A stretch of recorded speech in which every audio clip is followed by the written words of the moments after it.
Dr. Brendan Ames, a faculty member across the pond at Southampton University in the School of Mathematical Sciences.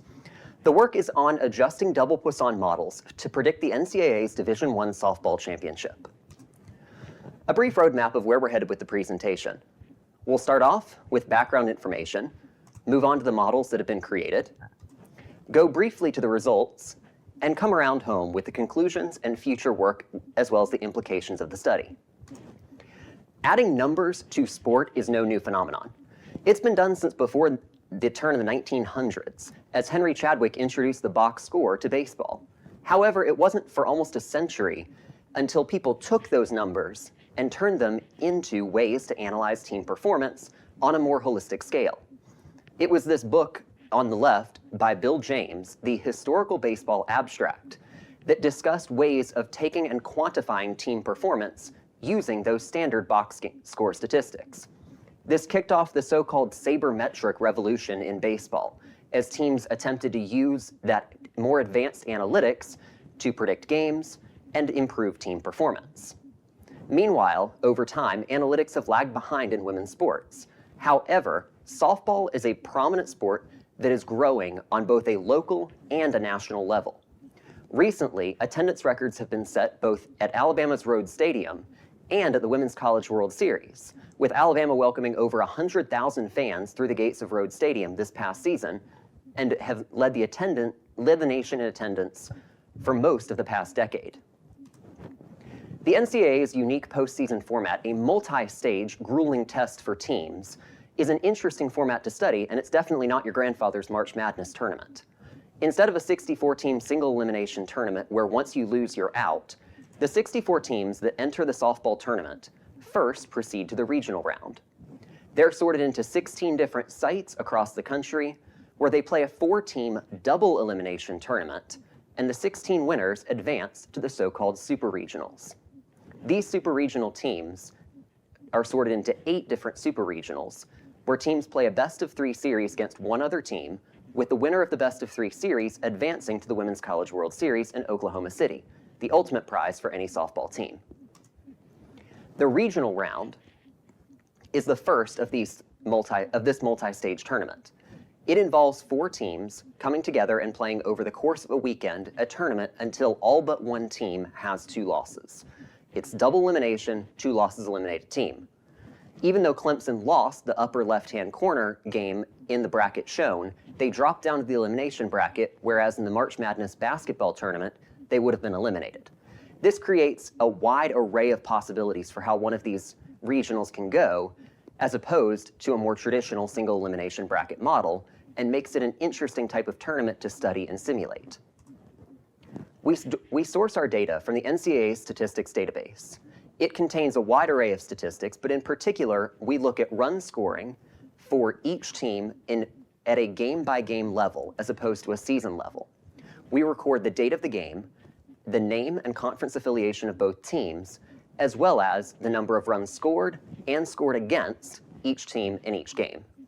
Only games between 2 full Division I members are included in the data set to minimize any sort of issue that scholarship limitations as teams are transitioning may include. We use a model called the Double Poisson model to attempt to predict games.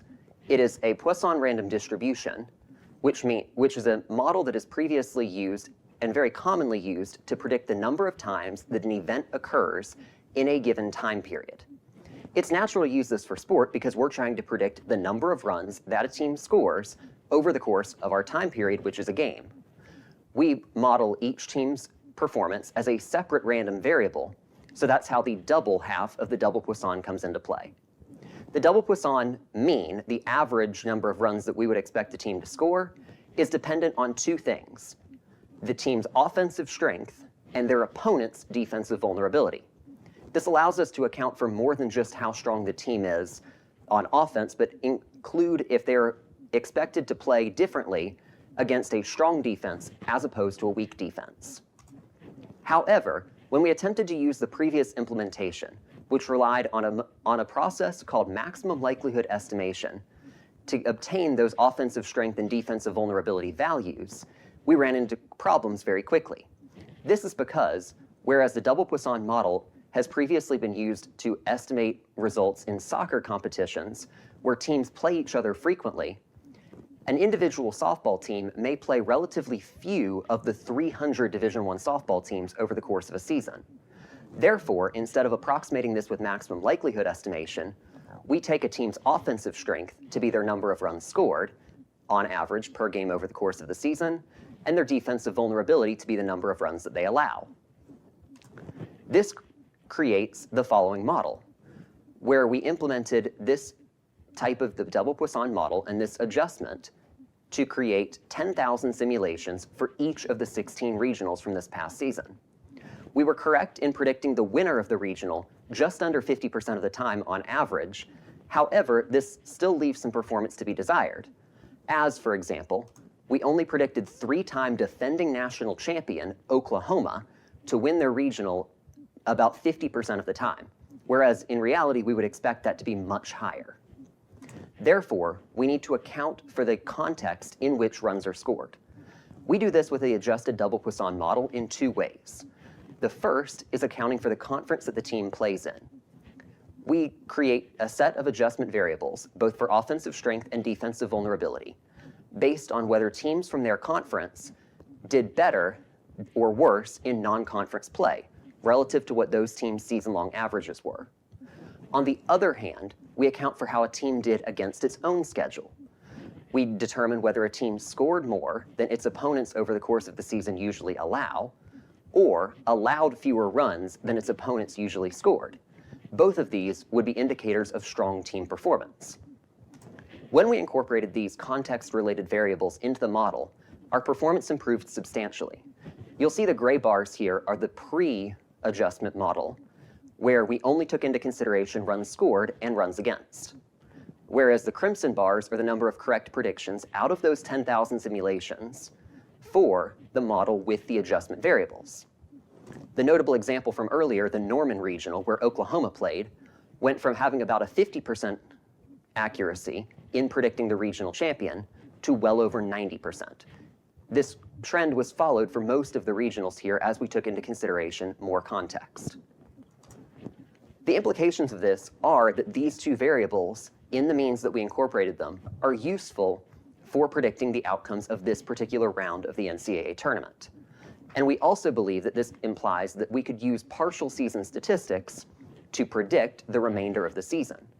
However, this is limited by the fact that the model unfairly, arguably, constrains the performance of strong teams from weaker conferences because it includes the results of the remainder of teams in their conference and pulls them back. The model also doesn't account well for variability in team scoring. If, for instance, a team scores 1 run, then 12 runs, and continues that pattern over the course of a season, it looks the same in some ways as if a team scored the average of those. In the future, we look to refine the model's treatment of strong teams from weaker conferences to address that limitation. We look to incorporate home field and rest advantage, as teams may play on uneven rest in the NCAA tournament. And we look to predict the winners of the Super Regionals and the Women's College World Series. Now the floor is open for questions.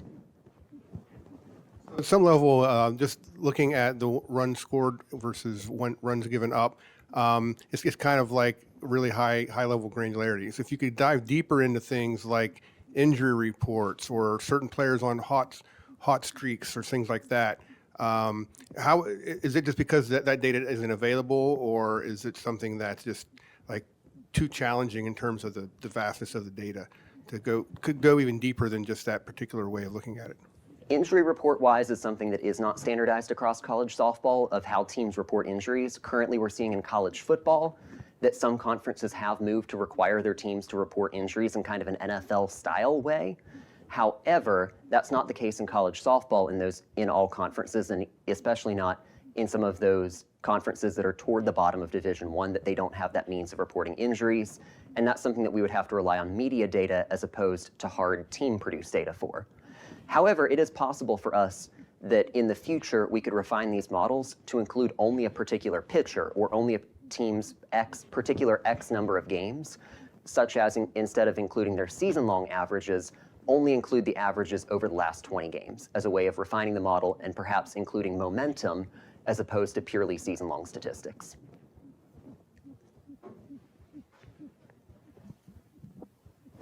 What data was used in the previous implementation of the Double Poisson, and did that inform your choice to use relatively simple data from the data set? Yeah, so as mentioned earlier, the data that we used is purely the number of runs scored and runs against a team in each game of the regular season. In the grand scheme of things in sport analytics, this is very low-dimensional data compared to the high-dimensional analyses that have been done elsewhere. In the original implementation of the Double Poisson model, all that they worked with in soccer to predict the Euro and Premier League events were the number of goals for and goals against. So in keeping with that spirit, as we built our approximations and adjustment variables, we sought to only use those variables that had previously been used instead of using additional softball-specific work to attempt to make this generalizable to more than just softball. However, we could account for that performance, such as, did you obtain more hits than your opponent usually gave up over the course of regular season? Changing those variables that some of our things are based on would be a way to adjust the model further.